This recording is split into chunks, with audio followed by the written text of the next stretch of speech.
I've got three blades here I want to look at today. Of course, a standard straight blade. You can cut from each corner of the blade. And a standard angle blade, which of course you can only cut from one corner of.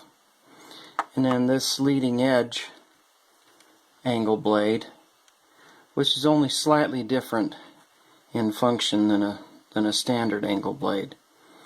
Of course, to start out with, the main I guess advantage of an angle blade is that you can turn it while cutting in a rotation. Let me do that again down here, simply by rotating the barrel, whereas with a standard blade like this I can't merely rotate the barrel or I run into the leather. You have to rotate the whole knife in order to cut that kind of a little circle.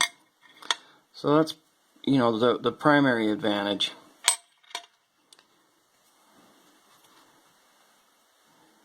What I find with the standard angle blade, though, is that they're a little bit harder to get started moving because you're standing straight up and down and having to push it kind of like you're behind the action. Whereas with a standard blade, you tilt it and then it's already wanting to move. And you just kind of chase it while you're cutting.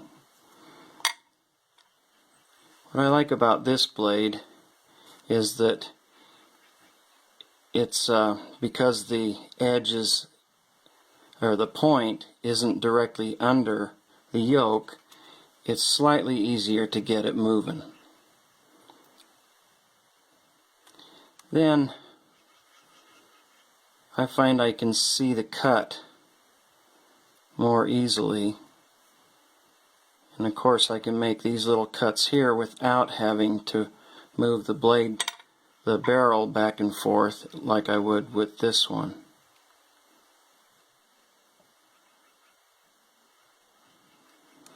So it also seems like with the blade out here on this leading edge of the knife, I can tilt it and bring it out of the cut slightly more easy than with a standard angle blade, which I have to tilt back further and makes it more difficult to keep control while lifting the blade out of the cut to make a fine taper like that. This one is easier to do that with.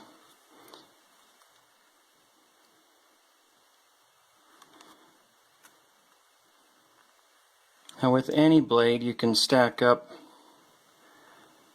these little finish cuts, but it does seem to me like it's a little bit easier to see the knife making the cut, especially as the knife turns more toward myself, because there's just less blade in the way from the point. Let me try and see right there. I can't see the actual tip of the blade in the leather unless I turn the knife like this. This one just slightly easier, but I can see the tip of the blade in the leather, and that for making these fine finish cuts that start so close together and come around and taper like that, it's a little bit easier to be able to see that point of that blade where it's entering the cut. Of course, once I start the cut, I look ahead of the blade to where I want to go with the cut.